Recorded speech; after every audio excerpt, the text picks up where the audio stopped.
Hi, everyone. Welcome to Being Patient Perspectives. I'm Deborah Kan, founder of Being Patient.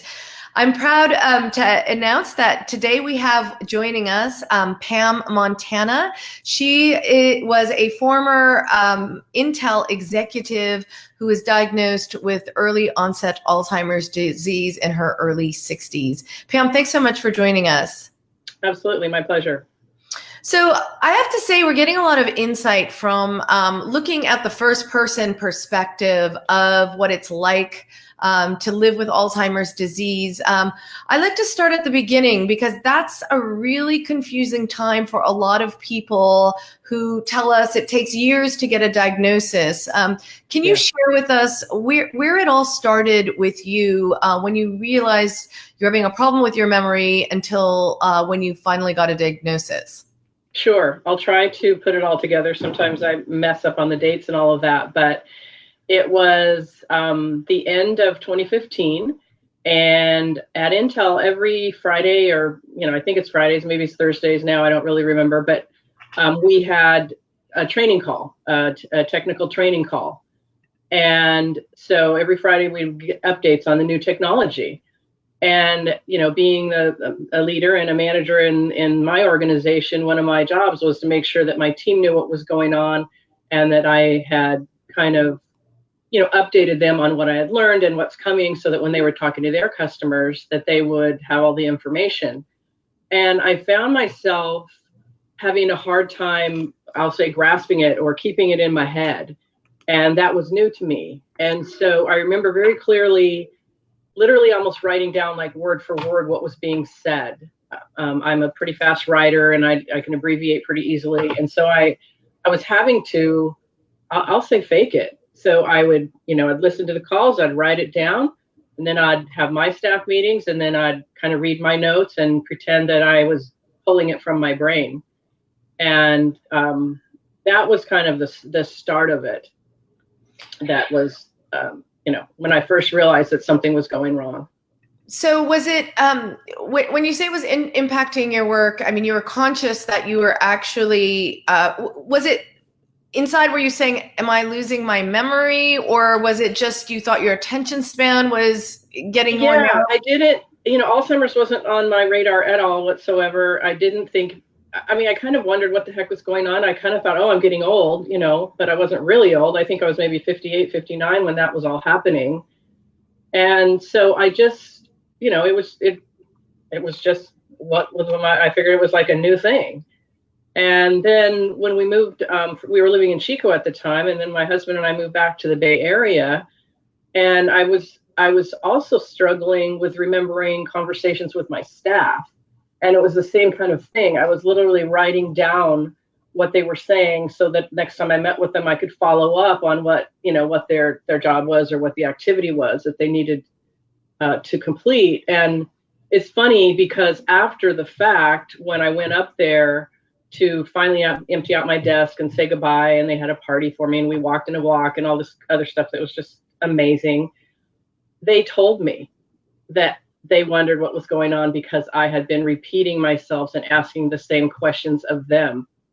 So you may know, and those on the phone, live on Facebook may know, we're the last ones to know we have this disease. Yeah. Usually someone says, what the heck's going on with you? Why are you repeating yourself? Why don't you remember what day it is? Or why don't you remember me or whatever it is? So that's how it all started. And then I went to the neurologist and I forgot where I went to college. And that was a big red flag. And so then she referred me to a neuropsychologist and he diagnosed me with mild cognitive impairment. And then my husband kind of jumped in a little bit. And if it wasn't for him, I swear I would still not be diagnosed. But we were on vacation and I asked him 3 times within a matter of like 5 minutes where we were going to dinner. And he even pulled the car. He's told me this story a million times, which is the only reason I remember it. He pulled the car over and he said, you just asked me. And I said, no, I don't. And so from that point on, I have never been to the doctor alone. So that's my first nugget for everyone on the line.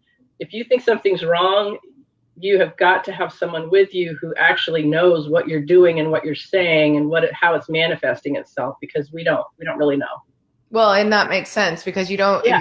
if you're losing your memory, you don't have memory of how you're losing your memory. Yeah, right? I know. It's kind of crazy, but I was going to the doctor by myself. I'm like, I'm a big girl. I can handle this. And I've been independent my whole life. So I have a tendency to push people away sometimes, but I've learned not to. Yeah. And I mean, I know the self-awareness you had at work was in some ways, a lot of people, they really keep that to themselves. You think, oh, it might be normal aging, although, I mean, what, 60's the new 40 or 30 or whatever you want to call it. Not at all. Yeah. Yeah. So I'm sure, like, at that point in time, was it scary to you? How did you feel? Were you thinking something might be wrong, or were you just thinking, I can't remember anything anymore? It wasn't scary until things started, I was repeating myself. It wasn't scary when I start at the beginning with like the work and the, not learning the technology and not remembering the technology and that kind of thing. It wasn't scary until it, I'll say, like, started to become real.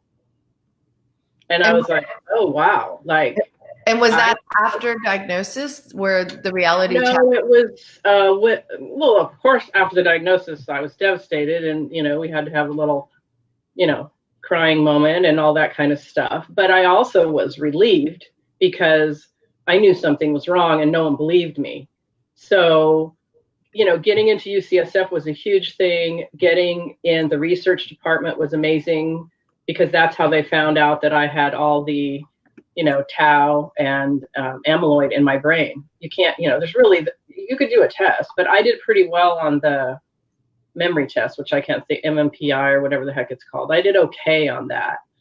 But the research and the radioactive dye in my brain showed very clearly, that I had Alzheimer's. So that was the biggest blow to us and to our family. And we were with Dr. Boxer, the other Dr. Boxer, and there were like 12, 15 people in the room when they gave me my diagnosis. And I was with my husband and my 2 daughters. And it was, I mean, I'll never forget that day. That was rough.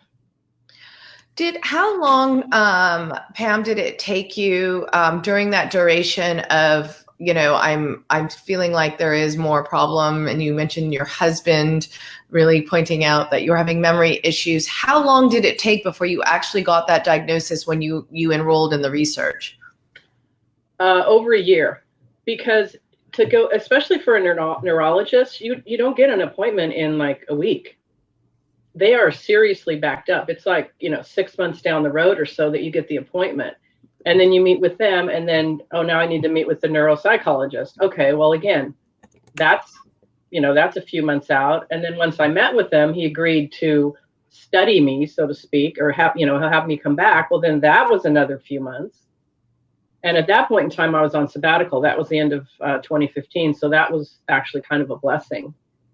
And then at the beginning of 16, I told my boss that things were starting to change and that I was going down the path. And I went out on short-term disability. I just couldn't perform, so to speak. And I didn't want to mess up. I didn't want to, everybody to find out and be talking about me behind my back or anything like that. And so that's when I went out on short-term disability, was the beginning of 16. And then ultimately that turned into long-term disability. And of course, I never went back. So you've now been living with a diagnosis for about a few years now, 3 years? Yeah, 3 years, 4 years. Well, 2016. Yeah, 3 years. It's 19 now. Yes. Do you feel, do you notice that, I guess when my mom was diagnosed, what surprised me most about Alzheimer's disease was I always thought it was kind of like a cliff that you just go down and your memory gets worse and worse and worse. And what surprised me in the presentation of her symptoms is some days she seems absolutely fine and other days she doesn't, right? And it's this pattern like this. Have you noted that in the first, I mean, I know you're still at an early stage, but what have you noted in terms of the progression or not with it's this disease? Not like that, whatever you call that. Mine is like this, like a slow landing of an airplane. And things have definitely changed, and things have definitely gotten harder, and things I mean, if my daughter or, you know, my husband was here, they would give you a lot more examples than I could. So it's definitely gotten worse. Things have gotten harder.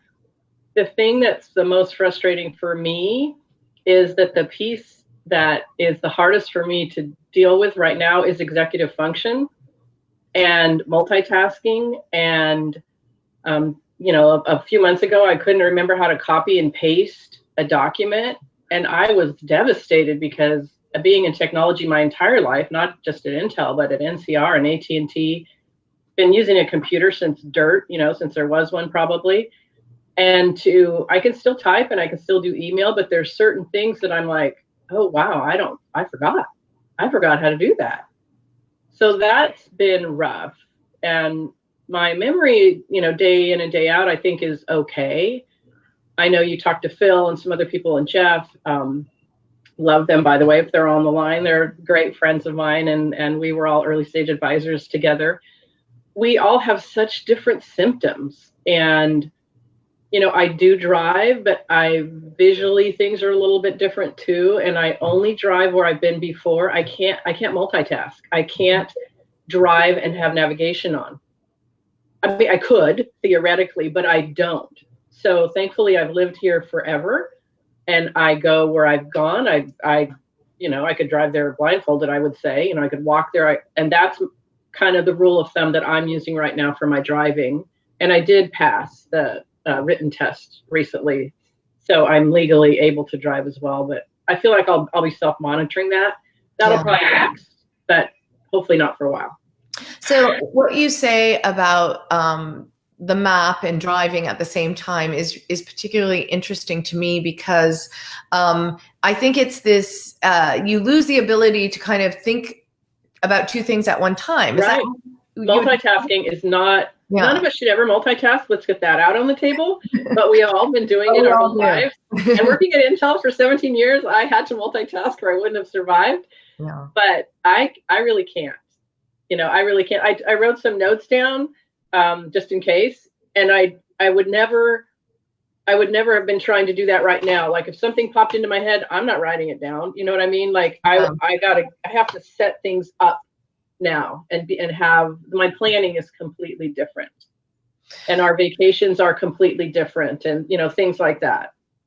One of the things that has struck me since we started being patient perspectives is I'm learning so much about the presentation of this disease to, you know, different people. And what's making me realize there are so many manifestations and there's actually so much we don't know about how Alzheimer's impacts different people.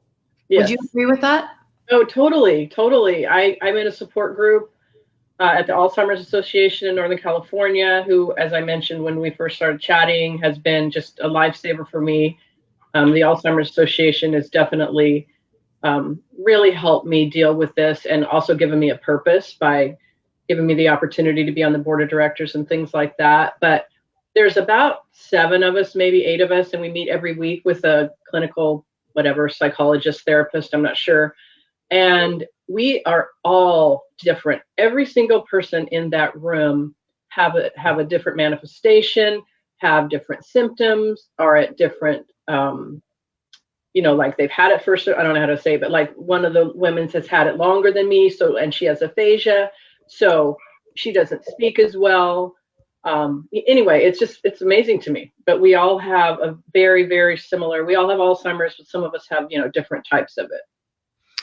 What has it meant, Pam, for you to participate in the research? Are you getting anything out of that? Well, I got a lot of pride in doing everything I could to help us find a cure. So I was in the Roche Genentech clinical trial, which was canceled. I know you've spoken to some people that were in Amgen. Roche was canceled first. Amgen was canceled literally 2 weeks later. And I was not happy because I felt like it was part of my job. You know, my new job now is to raise awareness, raise money, and help find a cure, you know, and advocate. And so I lost the help find a cure part of my job, with the clinical trial being canceled. So I had a moment. And then there's another trial that I'm trying to qualify for now with Eli Lilly.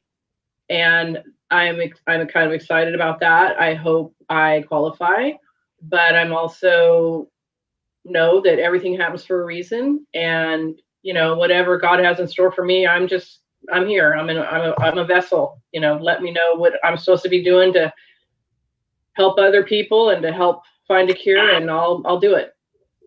So I'm noting a lot of people are who are listening in must know you. You're getting many thanks, saying thank you so much for the money that you raise and also your participation in research. It's obviously making a big impact on this community. So your fans are watching. Oh, thank you. Hi, everybody.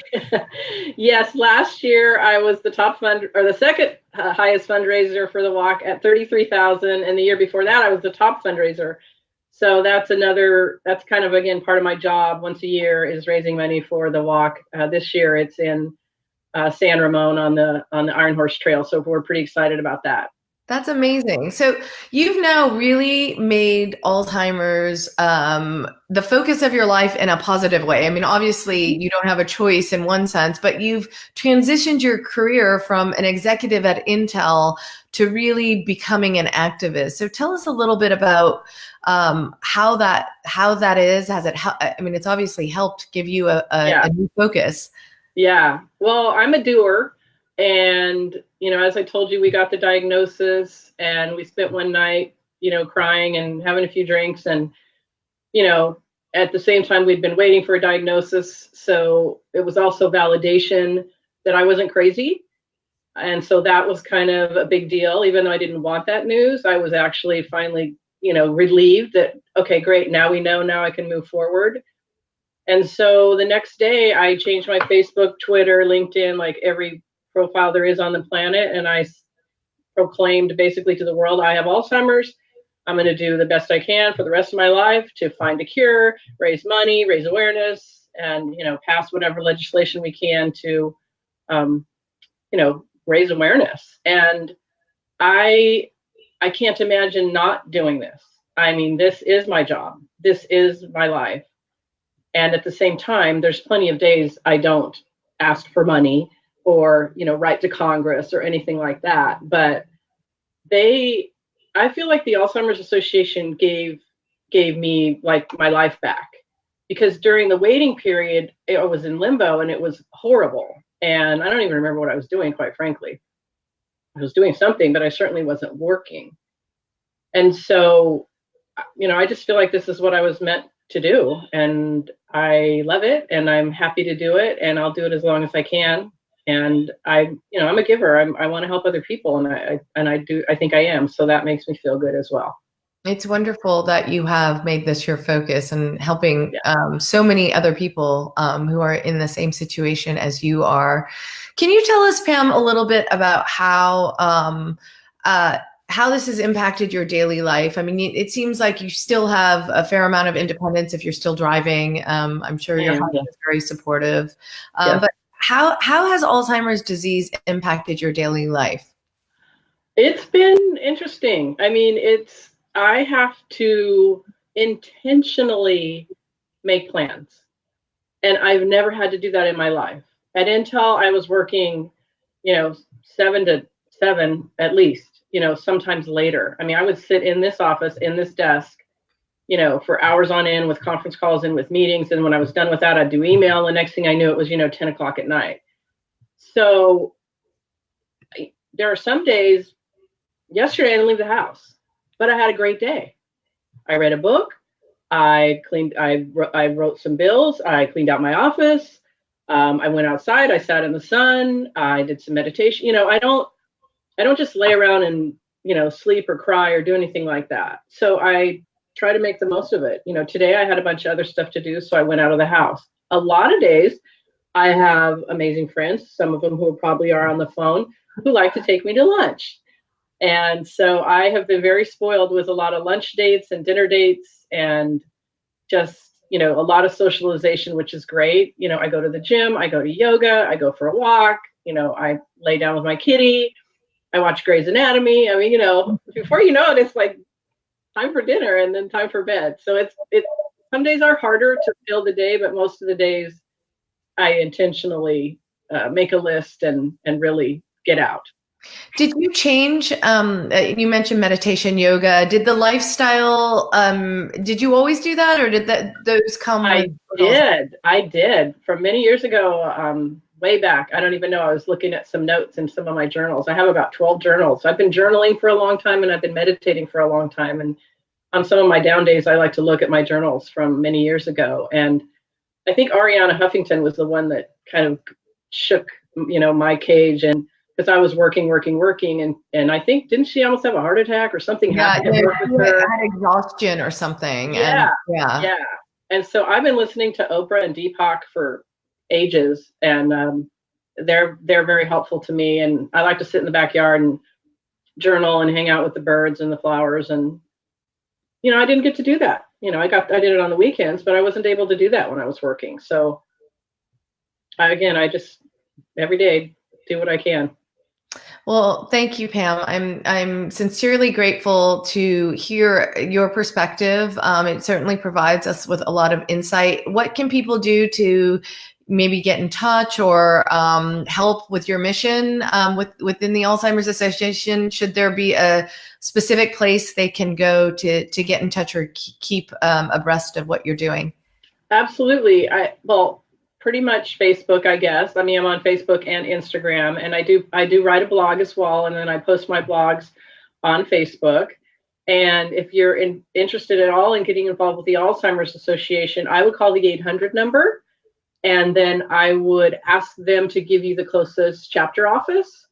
And I'm telling you, you will never find a better staff. I don't care where it is, because I've met people from all over the country, and they really could use help. They could use help volunteering. They could use help stuffing packets. They could use help answering phones. I mean, again, you know, every 65 seconds, someone's diagnosed, and 2/3 are women. So this is only going to continue to exponentially, it has already, but even get worse. Yeah. So yeah, that would be great. They could also come walk with us. They could donate to the walk. They could start their own walk.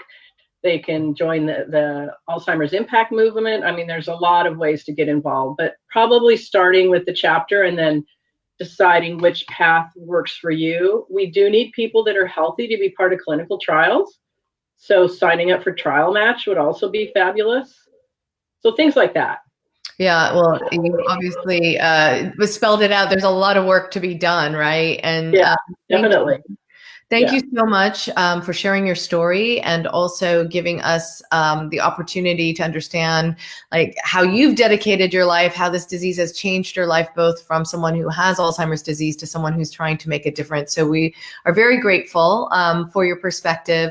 Now, some people may have questions after the fact. They'll be on our Facebook page, and we will direct them to you. Okay. But in the meantime, thank you very much. And you can see this interview again. We always repost all of these interviews on beingpatient.com. Thanks, Pam, and we will stay in touch. Thank you very much for the opportunity.